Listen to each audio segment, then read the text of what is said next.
Hello, everyone. Good afternoon or good evening, wherever you are in the world. And welcome back to another author interview here on Tales from the Wandering Scribe. I'm your host, Gabriel Garcia. Many of you know me as the Wandering Scribe and the Wandering Quill. And joining us today is an author making their official debut here on the channel. Now, our guest today is a rebel, liberal, lover, fighter, mohawk-rocking mistress of the revolution. As a storyteller, her goal is to fill in the gaps of missing history, those little places that are so interesting yet sadly forgotten. Her favorite time period to write is, of course, the American Revolution, as you can tell by the beautiful pictures right behind her. And she also enjoys researching the French Revolution, the French and Indian War, and the Russian Revolution. Her passions are traveling, writing, reading, cycling, and effing up your world with over the top audio productions of her books, You've Been Warned. And single handedly, she is taking on the fashion world to bring back the waistcoat, hashtag waistcoat, and hashtag join the fight. A native of the metropolitan Detroit area, but secretly dreams of being a Londoner, she resides there with her husband, Fred, and their cats, Hamilton, aka Mr. Secretary, and Empress Sisi.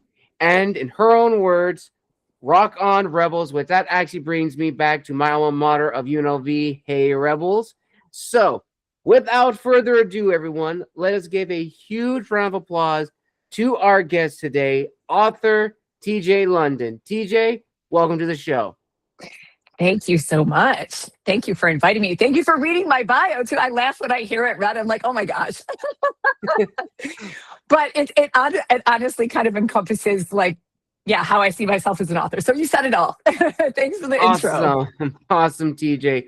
Well, I'm so excited to have you here on the show. And honestly, it's nice to have an author on the show that's written about the American Revolution. I don't get a lot of authors who write stories from that time period. So I'm really, really excited to dive deep into your series. But before we do, there is a little icebreaker question.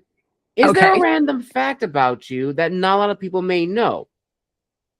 Oh, wow. Okay. A random fact. So does it have to be about my writing, or about me or what have you? It could be anything you want it to be. Okay. All of my books they're analogies to things that are going on in my life. So they are based on things that are actually happening hidden under the guise of fiction. And my most recent one, The Rebel, which is right here, is about my journey in the audio world. Not just as an author, but an author in the audio world. Yes. So that is a random fact about me. Every one of them. So people who know me very well, when they go and read them, they're like, oh, that was what TJ was going on at that time. I use them as part of counseling. But specifically, there is each one of them is an analogy to what's going on in my life. Yeah. So that is a random fact. All righty. And of course, speaking of your series, for many people who may not know you and meet you for the very first time, you are the author of what I like to call the American Revolution series, with the first book being the Tory. Yeah. Okay. Now, without spoiling too much of the series, what can you tell us of the Tory series? Okay, so the Rebels and Redcoat Saga is the name of my ongoing saga. It is, I am not like Outlander in terms of I'm writing about that piece of the history, but how I'm like Outlander is I'm telling an ongoing story of a family and two families. Okay, so that's where I'll start. So the Tory is really the first book in that kind of introduces us to where we are in the American Revolution. It's a spy story, essentially. It's a love story because I like it all, and it's also a revenge story too. But it's so the way that I write historic fiction is kind of similar to how it's done in Outlander, and I use this for a good example because people familiarize with it. They know that well. In terms of I like it all. Like I said, I love action, adventure, and history, but it's my story told in the backdrop of real events. Okay, and Ooh. over a continuity of stories. So I learned a lot about the part of the Revolutionary War that took place in upstate New York, specifically concerning the Six Nations of the Iroquois or the Haudenosaunee Confederacy. And I thought that that part of the war was very interesting and how they were, torn apart by the Americans and the British. So my story, The Tory, is about a British soldier who is undercover and he's doing research in upstate New York about the relations of the Six Nations with the Crown and with the rebels. Specifically, where Fort Stanwix sits, or Fort Schuyler at that time, was in the middle of Oneida Territory. And so he is going there undercover. But what we learned about this character is he had been there before, and he actually was stationed in upstate New York. He was stationed at Fort Niagara, and he was involved in something that happened that got him in a lot of trouble. And he was basically reduced in commission and sent to work in a jail in New York City. So he's found this opportunity not only because of his unique expertise, his ability to speak the Six Nations languages, to kind of redeem himself and possibly, get back his commission, but also to set right a wrong that happened in the past and prove that he was actually the story is not the way they thought it was. When he gets there, he ultimately meets this woman who is somehow involved in this whole history and his past. And there is a love story that starts there.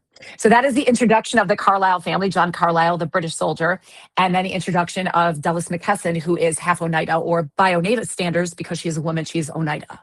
And he falls in love with her. So yeah, that's the start of the story. Ooh, nice. I like that. I like that a lot. And honestly, again, I love that we see a lot more stories. We're now seeing a lot more stories set in like the American Revolution, because you don't really see that as much, which I am so very, very excited. Now, before we dive deeper into this series of yours, let's talk a little bit more about you, TJ, and your journey. Yeah. So what really would you say was your aha moment that really put you on the path of, well, first getting interested in the, American Revolution and the other revolutions mentioned in your bio, and then from that point, taking that passion and creating your own series of books set in the American Revolution?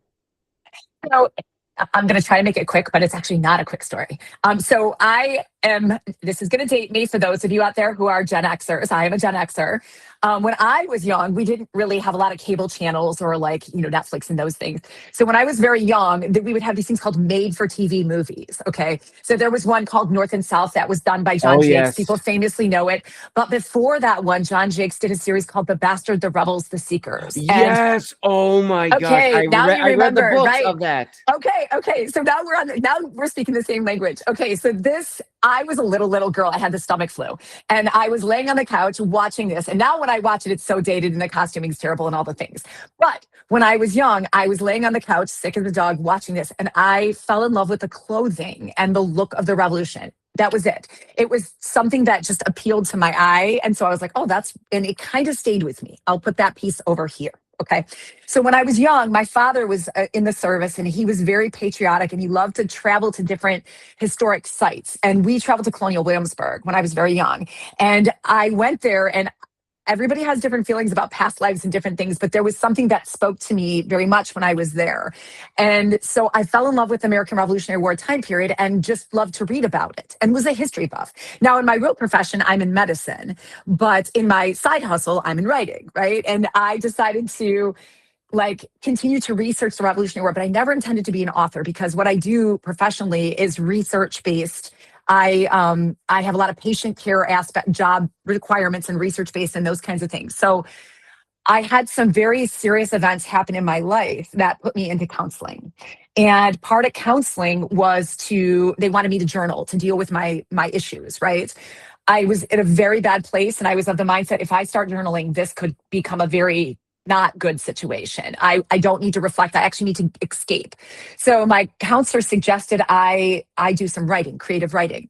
I loved the American Revolutionary War. It was something I'd read about for years. I had this historic passion for the time period, the clothing and everything. And so I just used that as just a backdrop to just the history I knew, to just write for counseling. What I didn't realize is that I was writing in counseling, I started to write what was happening loosely in my life under this analogy. So it was not meant to happen that way. It just became the story.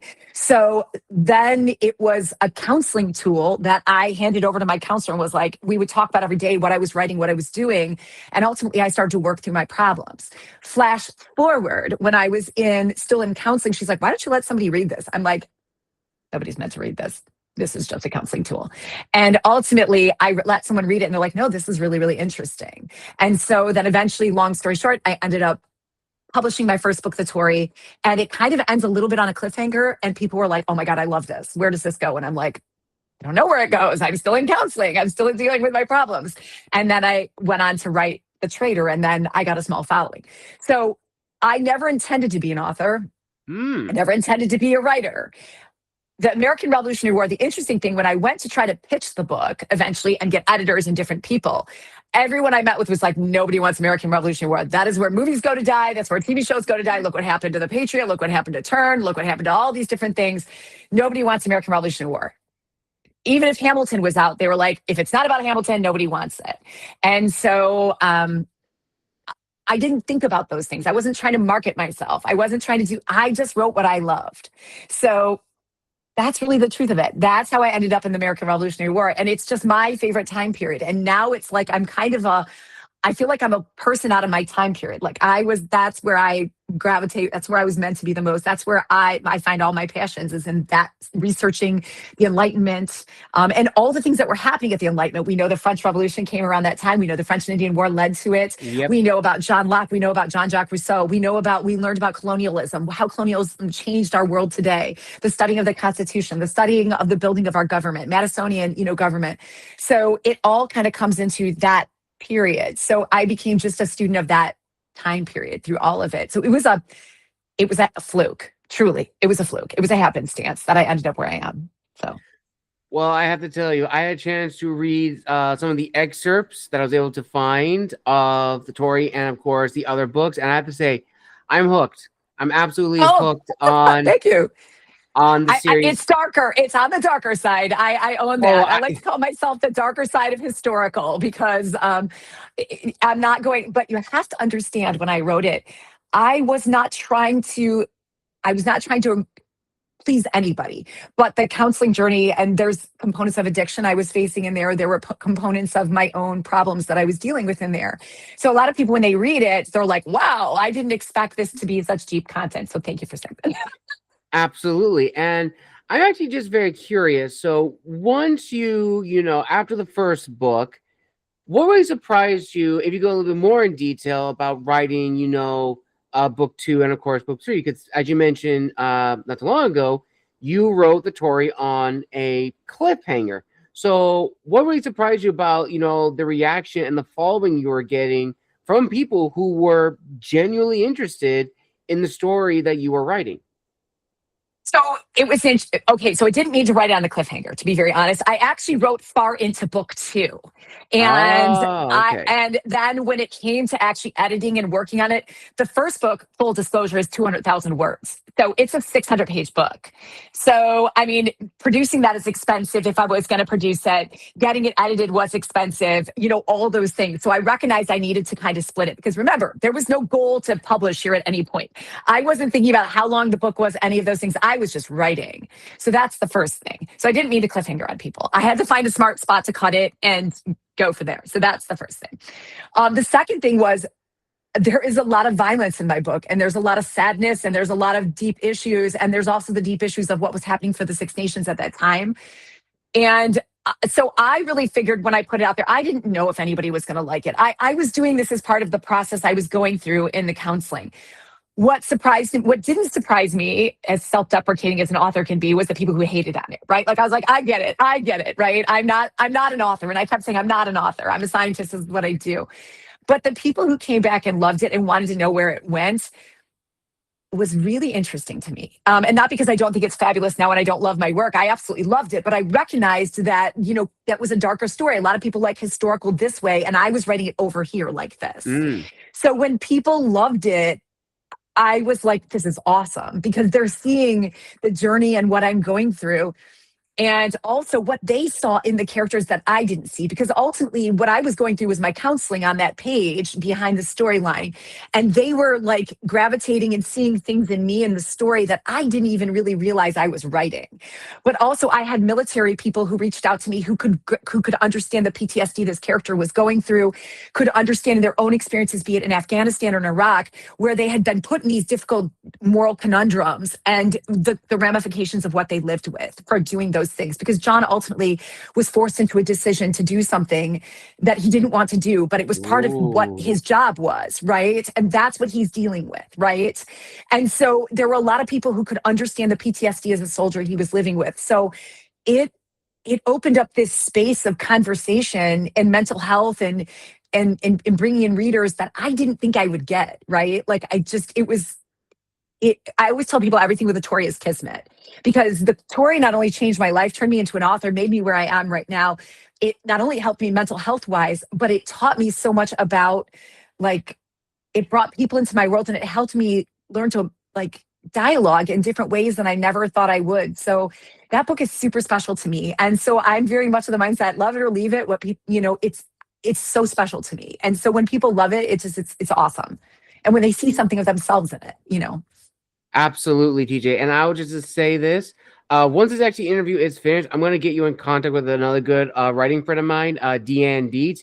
You two would hit it off very, very nicely because Nice. you and Deanne are very much the same as, how you approach your stories. And I definitely think you guys would work well because she also works in the medical field. She's also a nurse. And Okay. she has a lot of good horror stories as as a nurse, and also just as an author, her own experiences and how she Yeah. took her trauma and put it Yeah. into her writing. I think you guys would hit it off very, That's very nicely. And amazing. I wouldn't I'd put it love past to. it. And I wouldn't put it past it if you guys somehow collaborated together, because she has a story which is inspired by the Peaky Blinders, Oh, uh, nice. which I Ooh, still and have to dark read. too. And dark too. So my profession, I'm actually a pharmacist PhD, and I worked on the resus team in an emergency room in Detroit. And then I worked in neurosurgery. So yeah, we could share some stories. Oh, yes, definitely. Definitely, TJ. Now, I'm actually very curious. When you began writing this trilogy, did you Yeah. have an outline, or would you consider yourself more of a spontaneous writer? And what you were ever feeling is what you wrote down? So I'm a hybrid. So because I'm a researcher by nature, and I'm a scientist, everything must be succinct. Like we are very much this way because that's how our brain Hmm. works. Brain works. And I very scientifically approach my research and how I create. But once I get into the zone, like I always sit at my computer and I'm like, okay, John, tell me your story. John is my lead. And so I have a framework of what I want, and I've done my research, I know my background. So then at some point I know what I need to accomplish in the scene or what I need, and then I kind of let him speak to me. So there are many a times, or Dallas or my other perspectives that I have. But I will say there are times where it's very controlled and I'm very down to the outline. And then there are times where, well, we're going to do what we want to do. And that shit's just out the window. And I've got to follow the lead. And that commonly is with my villains. And my heroine can do that to me sometimes too. So I'm a hybrid, but I will be honest, because I'm writing an ongoing saga, you kind of start to build threads that you have to stick to after a while. Mm. So you do kind of need a game plan at some point, because otherwise then you're going back and backtracking and rereading and fixing, and then you've got mistakes all over the place. So when I started, I wasn't as, because remember, this was counseling, so I wasn't as methodical as now. I really have to be a bit more careful because I have Right. technically 5 books now, so I really got to watch where I'm going. Yeah. Absolutely. Absolutely. And now, TJ, we're going to go into our first line of fan questions. Okay. All right. One of my I'm viewers excited. All right. One of my viewers would like to know, and these questions may kind of border on spoilers, so give as much or as little as you Okay. like. They would like to know, when writing the characters, how did you ensure they were authentic, not just to the time period they exist in, but to the culture that they belong to? That it makes sense for a character like that to exist in this time period. So it's hard, and as historical writers, and we understand that I don't live in the 1700s, and Yes. nobody lives in the 1700s, be it Mm-mm. someone of the Haudenosaunee or someone who is British. So we are all guessing. And we can read their interview. We can read letters and email. We can read letters. We can read documents. We can read books. They can clue us in, but we only have so much, right? We only get so much. So I will take an example of Dallas McKesson. She's Oneida specifically. So in terms of the Oneida Nation, it's very difficult because there's only so much history because theirs was not a written history particularly. And when it comes to the women, they are even more nebulous than the men per se. So some of you learn what your best resources are, right? You read them extensively, you do the best you can there. I did meet with people from the Oneida Nation and dialogue with them. But again, culturally, they're very different today, than they were then as well. So it's a mixture of having those conversations, doing those researches, possibly even trying to, well, with them, not reading letters, I couldn't, but with some of my other characters, reading letters, how they talk. And then also you have to make it relatable to Yes. modern day people. Because if I have them speak in certain, dialects, i.e. a Scottish character or those different things, they can become frustrating to the reader and they become a barrier to me telling my story. So I believe all of us who write historical fiction specifically, we walk that line of we've got to make it modern and equatable and relatable, but we also have to, be true to the time period, right? What I will say is that I think that people aren't that different too. I think there are Mm. certain aspects of humanity that are very common between us that you can play on as well. But it's also really fun to be in the box, right? Like this is your historical box you can work in. Mine is 1776 and 1777. So it's fun to do your research, to go around to different places, to learn, to read the language, and then find that places where you can bump around in the box with the fiction and then with the historical to create someone who's well-rounded. With a British soldier, it's a lot easier because there are books and books and books about like how they dressed, what they wore, what their uniform, how they ate, how they lived, what their regiment, then we can look up books about, sexuality. We can look up books about, men have written letters as when they were British soldiers.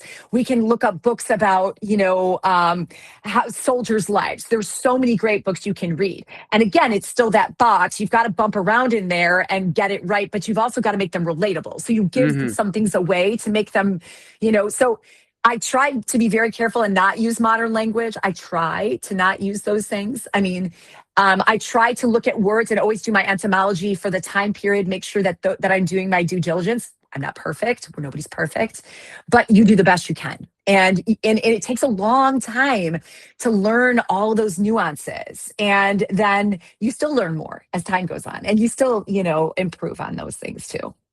Absolutely. And still on this notion of characters, TJ, our next fan question, which is a two-parter, wants to know who was your favorite character and scene to write? And secondly, which character was the most nerve-wrackingly frustrating to bring to life and the most challenging scene that needed several revisions?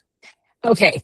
Wow. Okay. You might have to remind me because I'm gonna okay. So my business partner in the audio world she would be sitting there laughing right now because she knows this answer completely. So John Carlyle, the lead of the series, is my favorite character. All right. He is. It's because he is probably my alter ego as a human in terms of we have very similar nuances. But we've also been through. We were bonded in the painful events that led to this series. So I will say he is my favorite. My favorite scene to write. Wow, that's really hard because I've got a lot of ones that I love. But one that I would say I'm most proud of that took the most out of me. And so that I'm not spoiling in. Okay. There is a scene where the heroine discovers the truth of who he really is. Ooh, okay. And at this moment where we want to see him rise brilliantly to the occasion, he is going to put us in a position where we're like, ooh, that didn't go the way we wanted it to. So it's in The Traitor. It's in the second book. And it is some of the most nuanced writing I've ever done. And it really also very much pushed my voice actors, which was super fun because they just were very challenged by it too, to get the vein of it right. So it's when she discovers the truth of that he's actually a redcoat. Because remember, he's been undercover. So it's that moment where she confronts him and how she confronts him. But I can't say anything more because I would spoil that great scene. Absolutely. So my least favorite character, so it is the Rebels and Redcoat saga. So the other hero of the saga is the Rebel. So we have our Redcoat, who is our hero, John Carlyle. Then we flip the script when we get to the Rebel, and we see it from the Rebel's perspective. That is Alexei McKesson, or Alexei Cloud Walker, or Cloud Walker is his Oneida name. He is half Oneida. Well, he is not born Oneida, but he's been brought into the Oneida tribe, similar to we think of Natty Bumppo over here, Nathaniel, in The Last Mohicans. Yes. He is awful, and he is the hero or the antagonist to John Carlyle. So now John Carlyle becomes the flip because he's the redcoat, right? And Alexei is the hero in this book, right? Rebels and Redcoat Saga. This character is he's the bad sides of me. He's all like the short temper, the frustrations, the anger. Because I wrote this, remember, as an analogy about the audiobook world. And it was me dealing with some of the things, the frustrations and learning the business and all the different things that can happen there, right? And the hardest scene I ever wrote, that's actually, oh, wow, it's not that one. It's not about Alexei. So Alexei is my least favorite character. We can go into many dialogues around that, but the one I rewrote the most, and I'm going to be very, very honest here, it's a sex scene. And it is the sex scene in The Traitor. I have rewritten it nothing short, and I kid you not, 40 times. The first version of it was written back in 2015 or something like that. And I rewrote, so the books have recently been rebooted, re-edited, everything so that they could be redone in audio.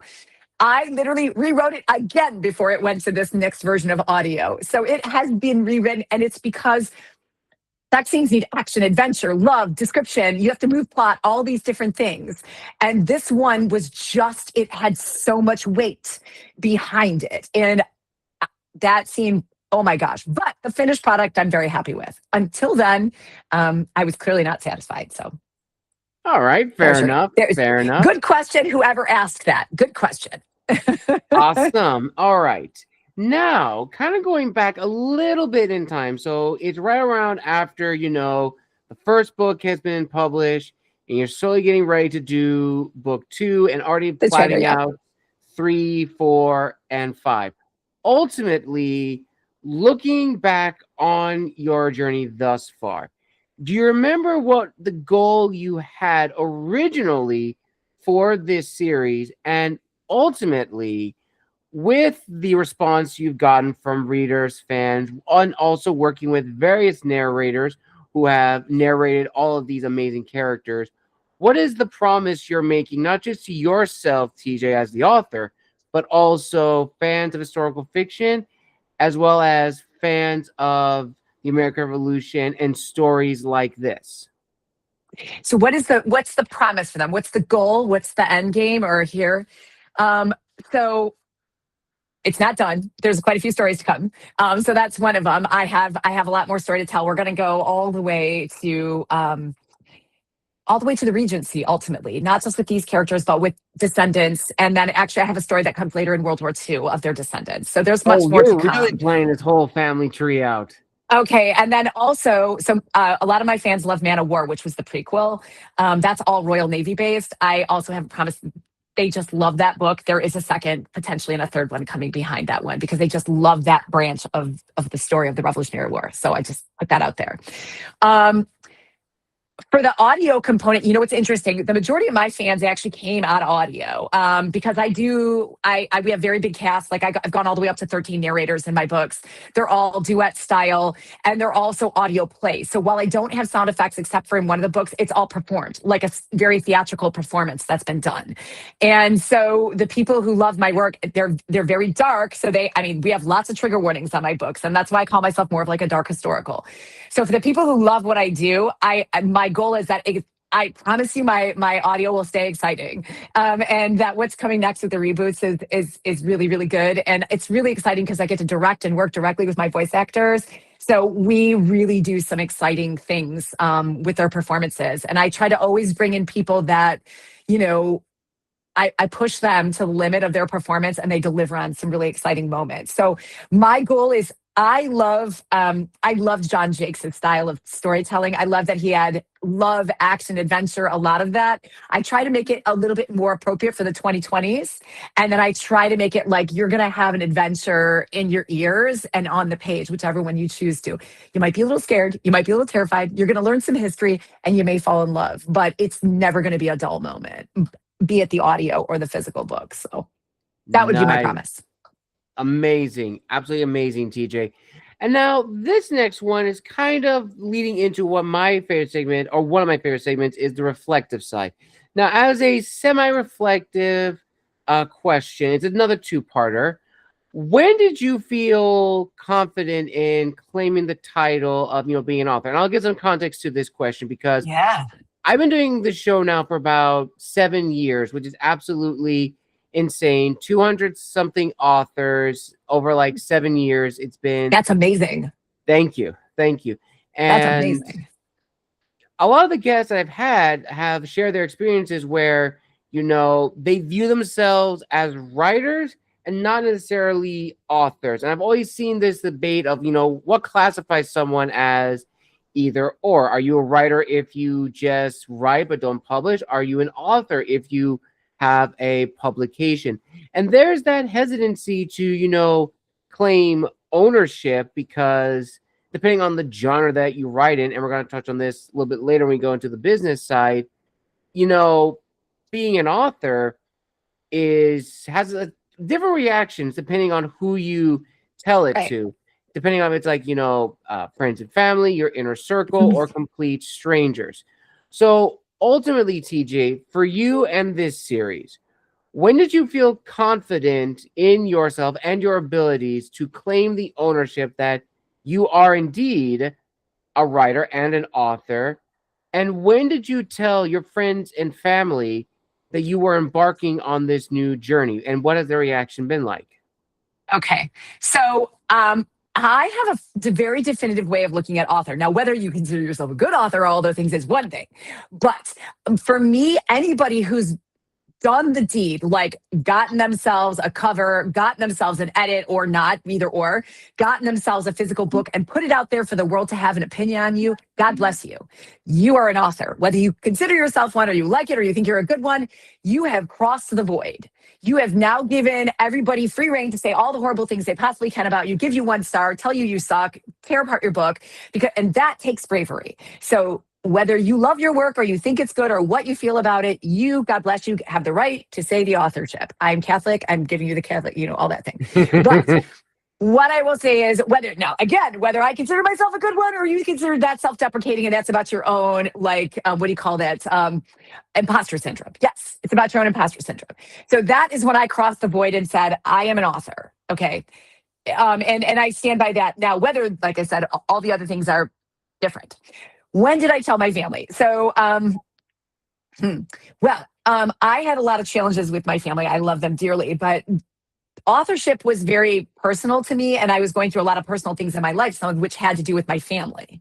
So to tell them that I was an author and then I have them read potentially that I might have been using them a little bit in my books, they took a bit of bravery. But you know what? I did tell them. And so I told them not long after I published the story. And do they read my stuff? I don't know. But I really don't discuss it with them. To be very honest, it's a part of my life that, I just keep kind of, in my own space and I don't dialogue a lot with them about it. So those are my two kind of cross the barriers with that. What was your other part to that question? Did I miss anything? I think you kind of already hit the marks. And that actually kind of goes now into the reflective side of being an author. And just fair warning, TJ, these were actually separate questions, but a lot of people have enjoyed them when they're combined together because they really do fit really well. So I'll give some context to this very loaded question, which pretty much is discussing what does it mean to be an author in the digital age? Because being an author now in today's climate is not the same as it was 20 years ago. You have traditional publishing, which 20 years ago dominated the industry. Actually, if you want to go even back further, let's say 30 or 40 years back, traditional publishing dominated. And if you Right. did small press, hybrid, or indie, it was seen as a lesser form of publication. It Yeah. wasn't up to code, it wasn't up to standard. Now, 20, 30 years have gone by. You can't tell the difference between a small press, indie, or Yeah. hybrid book from trad, and it's gotten that good. And with that said, social media and the internet have definitely played a role in, allowing these authors to just showcase their work, meet readers, meet narrators, have narrators read scenes from the book to help promote all that and more. But like everything, it's a double-edged sword. Social media is very draining, taxing, Yes. emotional. It is a lot. It heightens Mhm. our narrator's block when people are clamoring, saying, "When's book two? When's book three?" And you don't know if you are going to continue the series. And then going back to what you said, imposter syndrome, where you will see like a reader or commenter saying, "If you like so and so, you'll like this book," but then realize, well, should I even be in that category of Right. great titans? And so much more. So ultimately, and of course, how could I also forget the rise of AI entering the publishing industry, which is also throwing things out of whack. With all that said, TJ, what has disciplined you to stay true to yourself as an author and never losing sight of why you created this series in the first place? Oh, wow. There's a lot there, right? Okay. So first of all, I do want to say that, okay, like when we think about the great indies in film, like originally George Lucas was an indie, right? Like Steven Spielberg at one point was not a part of the fold, like Quentin Tarantino, like there's a lot of great people who started out.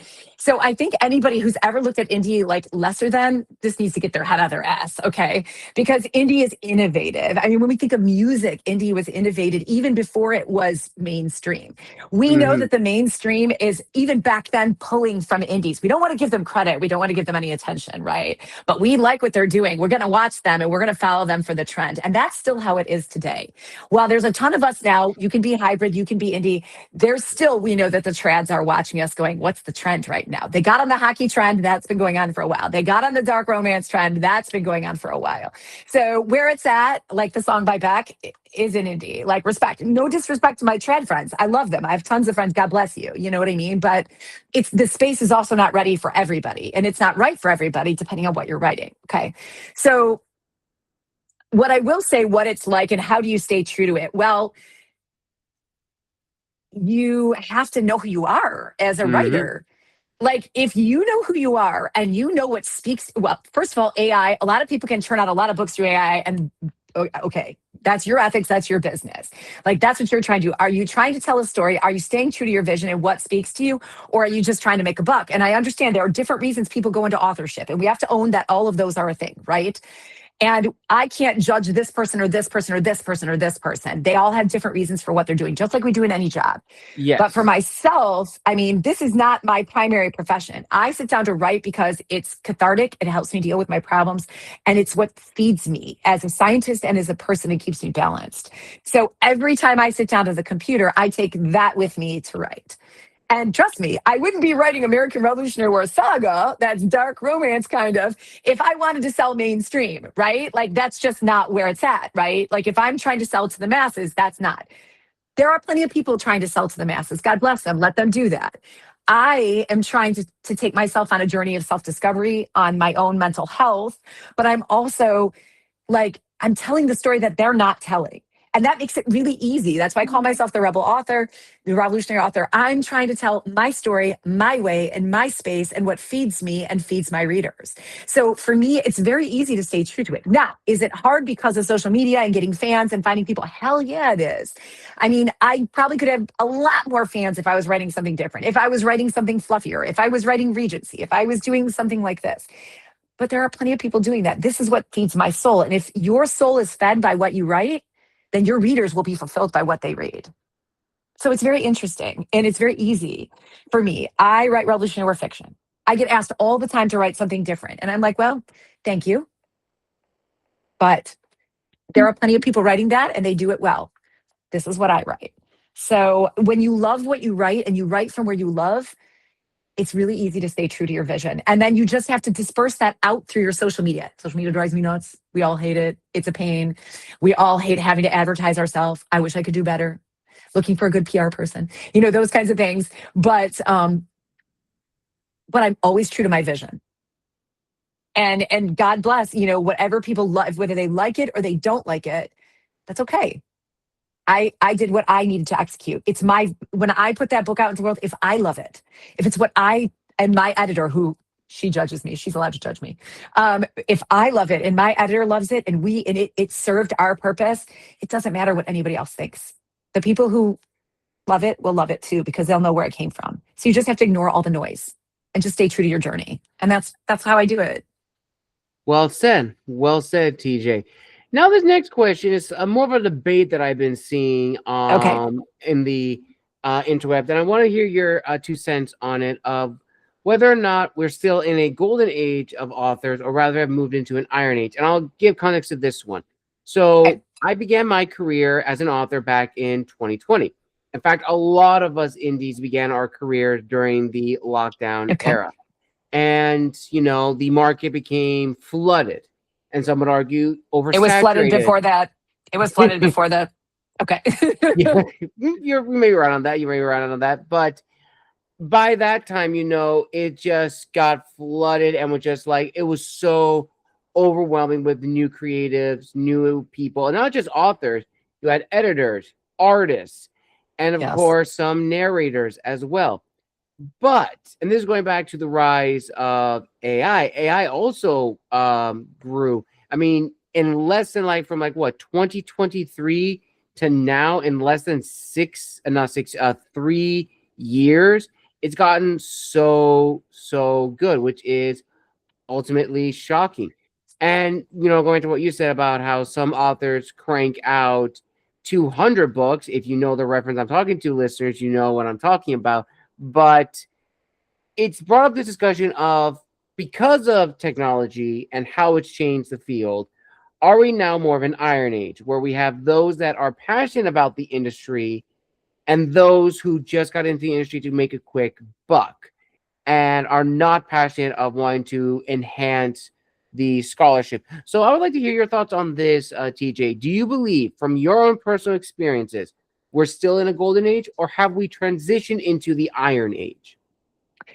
I actually think we're in the same place we kind of always are. And what I mean by that is, I think of talent and writing like a funnel. Okay. And you can put a ton of people in the funnel, but only certain ones are going to kind of fall through. Right. So a lot of people are going to come into the business and try to make a quick buck and find out, no, it's not that easy. Right. It's just not. And you can do it for so long, but you're going to be like, okay, this isn't I didn't make as much money. I spent a lot of time. This was a waste of my opportunities, and I'm going to move on, or I'm going to do something. I believe that the people who are diehard true writers who love actually doing this, who they stay. And then a lot of a lot of these other people, they just kind of they fall through, right? I mean, now, does everybody have access to become one? Yes, they do. And now they have AI to help them. Yes, they do. But in the end, talent is talent, and a gift is a gift. And readers see those things. So Yes. I do think things are harder to see those things. I think it's more complicated, but also it's not a marathon. It's not a sprint, it's a marathon. Right? Being an author is not a sprint, it's a marathon. You have to keep running through it. If you really love this business and you really love what you're doing, your writing is about, it's part of your existence. People who write, we write because we love it. And so the marathon is it's that ever achieving goal of the perfect book and story. So we just keep writing towards it. So I actually think we're not, okay, we have more tools to mess with us. We have more access in different things. It's harder to get seen. It's harder to get known, but I don't think where writers are has changed. I don't think that has changed. I think that those of us who loved the journey and write because it's what we must do. It's what we were born to do. We continue to do it. And talent is talent. And those things do show up.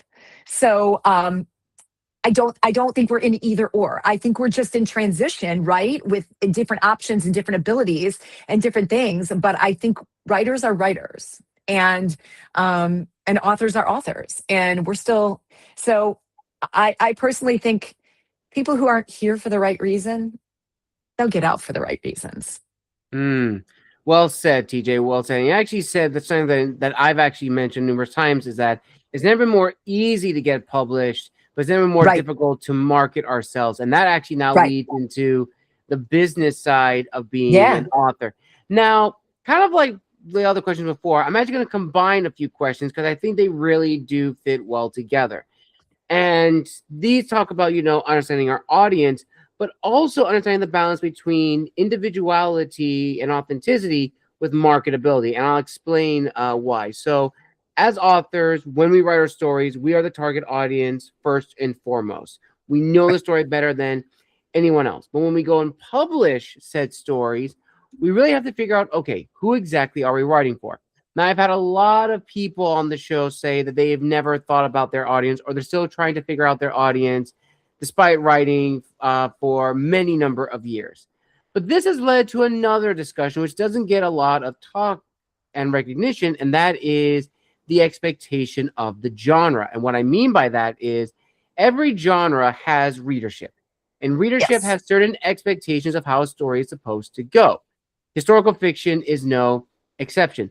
And that's where, as authors, we really have our struggling. Because on one side, we want to be authentic to ourselves and show our individuality. But on the other side, we also have to understand the marketability. We don't want to write a book that's too familiar, that's going to be seen as a knockoff version. But we Right. don't want to be too original, that's going to be very difficult for the reader to pick up. So ultimately, TJ, for you, as you penned out the overall story thus far of the main character and his descendants going forward, and kind of getting an idea thus far of your audience, how have you been able to balance the two to showcase your authenticity and identity as the mistress of the revolution, but also being mindful and knowledgeable of the business side, knowing that, okay, if I'm writing historical fiction set in the American Revolution, I gotta write something that's going to be familiar and yet something very, very different. How did you balance all of that? I didn't. I didn't care what the readers thought. I'm going to be very frank, and I've never written to my readers because I don't write that way. I write from my counseling, and I write from my own personal experiences, from analogy. So I'm a hybrid. Technically, I'm fiction romance, both, because I like to think Outlander's similar. It's because there's a lot of romance, but there's a lot of fiction in my books. I never thought about it. And I don't think about my fans when I'm, God bless them. I love you guys, wherever you are, my rebels. I love you. But that's why you like my stuff, because I don't write it to the market. I don't.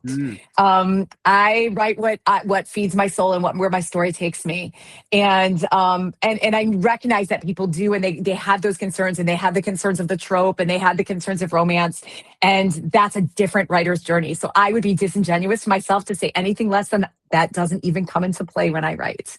As a matter of fact, I pride myself at the fact that that's why partially I call myself the revolutionary author, the rebel author. It kind of goes with my whole shtick behind writing revolutionary fiction.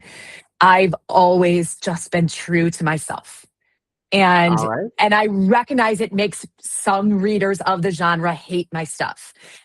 Especially because it's very violent and it's very dark in some parts. I have many trigger warnings on my books. And I get that because a lot of historical fiction people, they're like, nope, this is the story. And I recognize that. I'm just not for them. And that maybe that's why I don't have more readers. And maybe that's why I sometimes struggle between romance fans because they want a lot of sensuality and I don't have that much. And I have historical fiction people who don't want that. Maybe that is it. But the people who like my work, they like the fact that I think that I've just always been true to myself. So I am not the person to ask that question, unfortunately. But I get it and I understand. Fair enough, TJ. Now we have one question left before we go into what I'd call the rapid fire round. Okay. Now this one has been coming up a lot, and I would be remiss if I did not ask this question to hear Okay. your thoughts on. And that is, of course, the debate of whether or not, like movies and video games, there should be a national ranking system for books. I had a lot of authors on the show voice their thoughts on it because they've either had their books mismarketed for the wrong target audience, or there have been books that they have seen that should not be that in that particular category or readership group, and it just fluctuates, unfortunately, because the Okay. publishing industry changes depending on what's trendy. So I would like to hear your personal thoughts on if you think that the publishing industry should have a national rating system, so that way certain books are in the categories they are supposed to be. Are you meaning like R-rated, X-rated, PG, those kinds of things? Is that what you're referring Yes, to? almost like, because Okay. you have like middle grade, young adult, and adult fiction. Like we have those categories, but they're not really set in stone because there are some books that kind of fluctuate like between the two. Yeah. And so, well, first of all, it's hard because of the indie world. Like, who's going to regulate that, right? Nobody can regulate that. So that would have to Right, come from like Amazon, but not everybody publishes on Amazon. So you couldn't institute it when it really comes down to it. right. So the second thing is, I would have had a hell of a lot less fun as a kid if there had been there, because I couldn't have read Flowers in the Attic when I was too young, and I couldn't have read a lot of books when I wasn't too young. So that would have been fun, but I would have found a way to. And that's the thing: young people are going to find a way to read what they want to read when it really comes down to it. Um, the rating system, honestly, I'm not nor here nor there on it. Personally, I don't think there's any way to enforce it. So I think Fair it's a enough. non-dialogue. Now, what I do think is interesting is trigger warnings, which is different. Mm, I think trigger okay. warnings spoil books horrifically. I think that because when I've got to put all these things, now you're going into the book going, well, there could be this, I'm waiting for this, and I'm waiting, and it kind of spoils some of the things that happen in my books. I recognize that, like me personally, nothing bothers me. I love the adventure. Bring me into a book and whatever comes. I read Stephen King, so nothing scares me. Okay. I recognize that some people have those, those feelings about those things. So I put trigger warnings on my books because I'm trying to respect those individuals. And also, I don't want that reader, because if that reader doesn't want, I don't want to get the bad review from that reader because, they went into it with a different feeling and a different expectations, right? So while I don't love those, I recognize that they're a thing and they make a lot of sense for individuals. The rating system, like I said, I think that's unenforceable. And so I think it's a null conversation. I do agree that putting 18 and over on like websites and platforms makes sense. Okay, this is an 18 over in book, right? If some parents feel very strongly about it, they don't want their kids to read it. That makes total sense. I think that's about as far as it goes. Right. Yeah, I think it's that a that's what very makes sense. it's a very Yeah. tough issue because you're right. There's no way to absolutely regulate because that could spill into a whole other discussion. Then it becomes like Absolutely. book control and book banning and content banning, and then it can spiral down into all sorts of things. Yeah, that's a rabbit And hole in and of itself. yeah, exactly. So that's why I say, okay, 18 and over on the website, and then leave it at that.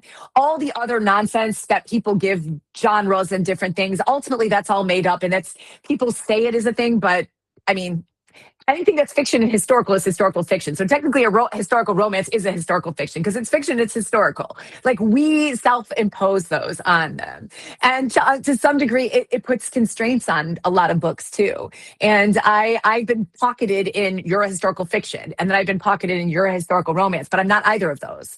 So I'm both, and so that's why I say it's one of those things that you know, if people just love books, fine. We've got your trigger warnings.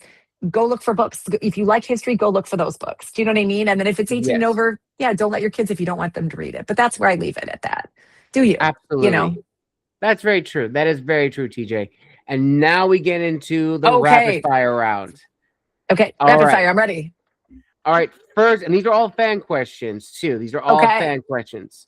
All right. Okay. As a reader, which you prefer, themes or tropes in stories? Neither. Okay. Their first Uh, answer. yeah. Neither. I just like, honestly, if a book piques my curiosity on the back of it, I'll read it. I'm not, I have no favorites. I don't go, I like this genre or I don't, I just like it all. If it interests me, I read it. All righty. Next one.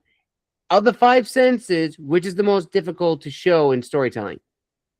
Ooh, goodness. Um, Geez, it's supposed to be rapid fire, Tracy.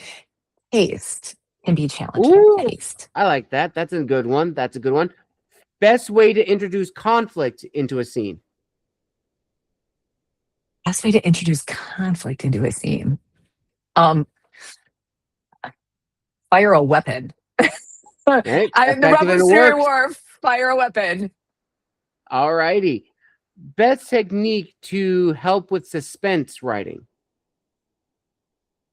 As in technique I use or technique in writing? Technique that Um, you have used. to put suspense into it. Um, Onomatopoeia. So when Ooh, you're I haven't using gotten click, that click, one. click, punch, click, click, click, or you're putting the breaths in or the sounds. Yeah, onomatopoeia. Absolutely. All right, nice, nice. And see, what's another one? What's a good one that I haven't used a lot? Ooh, ooh, okay. Here's one. Here's a good one. Uh, least favorite trope in fiction. Ooh, okay. Wrong bed, right guy. I don't I've believe you never end up heard in of the. that one. Okay, that's a It's a romance first. one. I don't believe you just suddenly end up in somebody's bed that you didn't mean to, and there's a dude there that you're meant to be with. I'm like, what the hell is that? Like, I don't believe in wrong bed, right guy. And it's a big romance trope, but like, I didn't just suddenly wake up one day in somebody else's bed and be like, oh my god, this is the guy I want to be with. Like, it's not even realistic. Come on now, people. Come on. All right. On that My friends are note, gonna get me. My romance friends are gonna be like, Tracy, what the hell? most overrated trope in fiction. Friends to lovers. Friends to Uh, lovers. yes, I knew that was going to be it. I absolutely knew that was going to be it. That's the one that Friends a to lot of people lovers. use. Okay, now, DJ, these last two, before we get to the ultimate one, have stumped at least a few guests on the show. So I'm going to Okay. see if you can Okay. try to break the curse. All right. Now, you kind of already have this for the first one because your work's already in audio production. But Yes. let's say you had unlimited funds. Who would Yes. you want to direct an adaptation of the first book? So audio or movie? An audio version of Movie. it. Movie. Whoever it was who did Outlander, because I love the way that it was theatrically shot. That would work really well for my work. Yeah, All definitely. righty. I don't know who directed that, but whoever that was, I want that person. All right. And the follow-up to that question is this.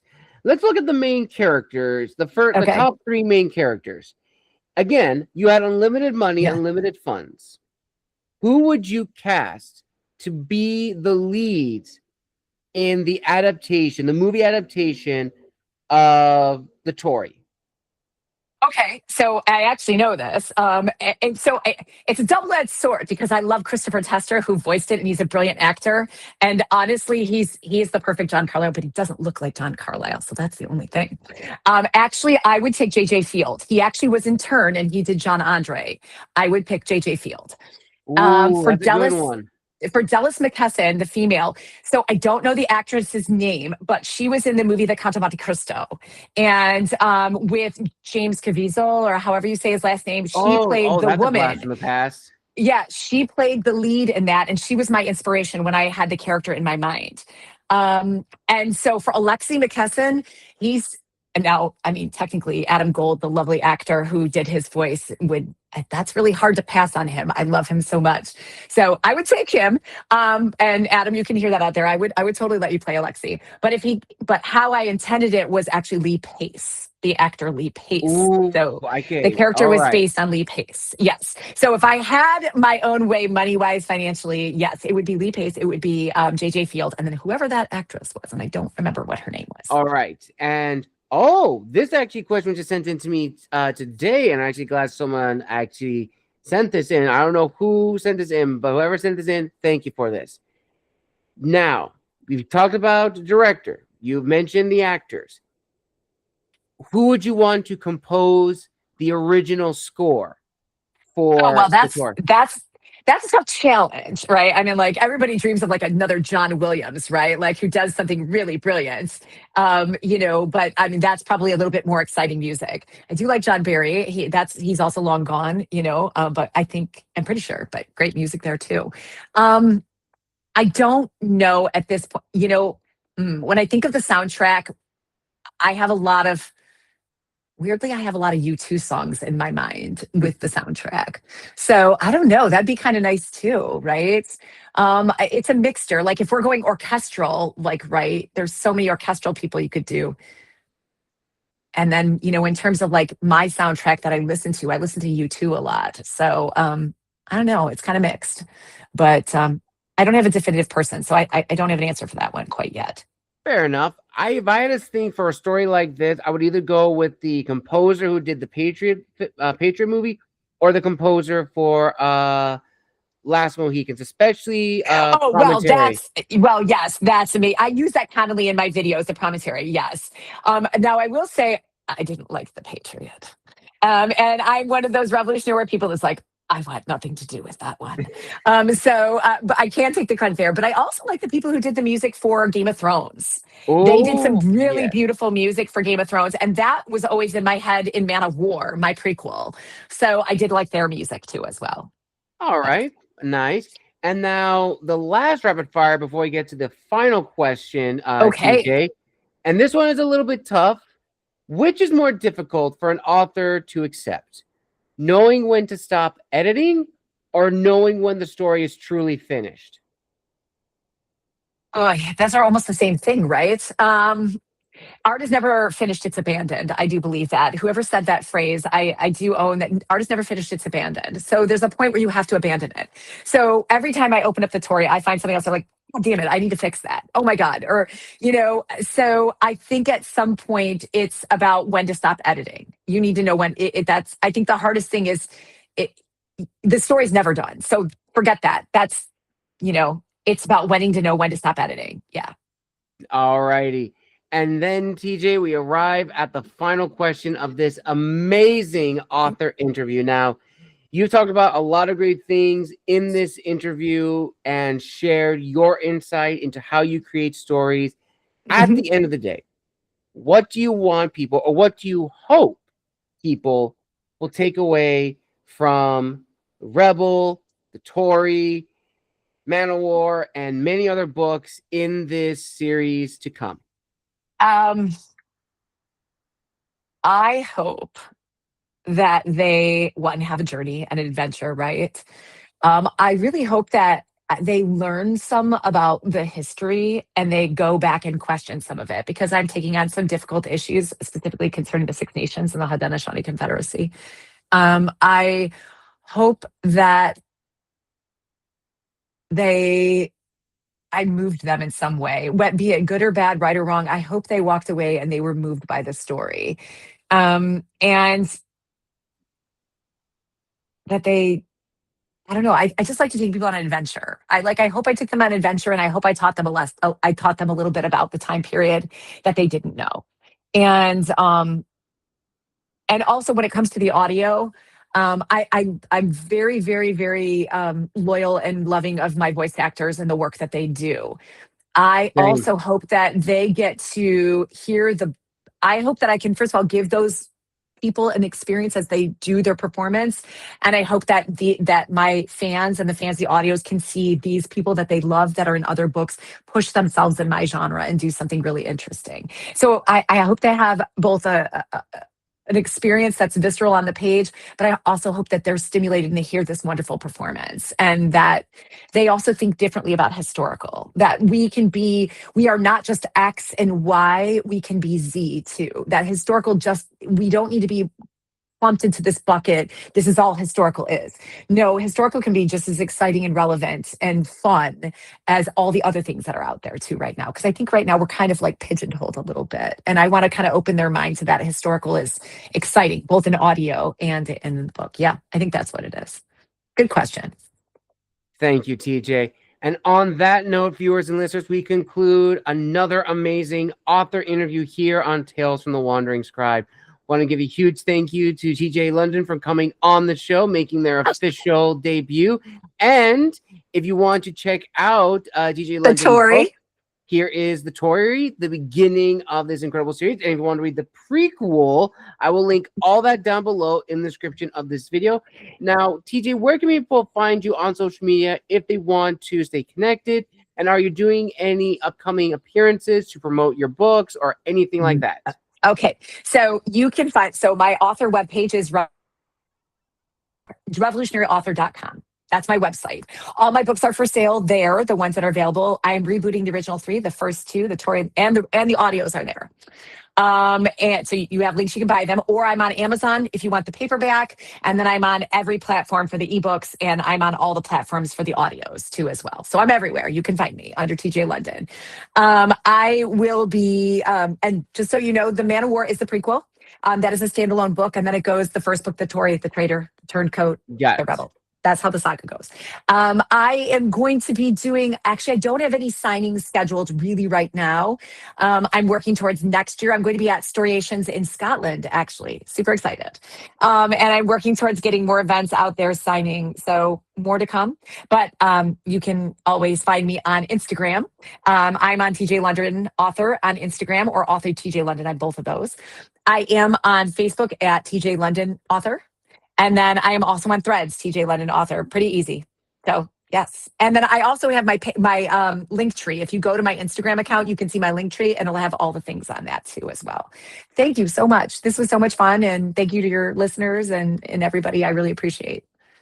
Thank you, TJ. I really do appreciate that. And I'll be linking all that down below in the description of this video, everybody. And if you'd like to see TJ back on the show in a follow-up interview, or to be part of the Writers Hub, like this video, comment down below, and most importantly, subscribe to the channel. Again, thank you so much for joining us for another amazing, incredible author interview here on the channel. And as always, this has been the Wandering Scribe and the Wandering Quill, signing out. Wish you all a wonderful evening wherever you are in the world. Happy Friday, everybody, and we'll see you all in the next episode. Take care. Have a wonderful day.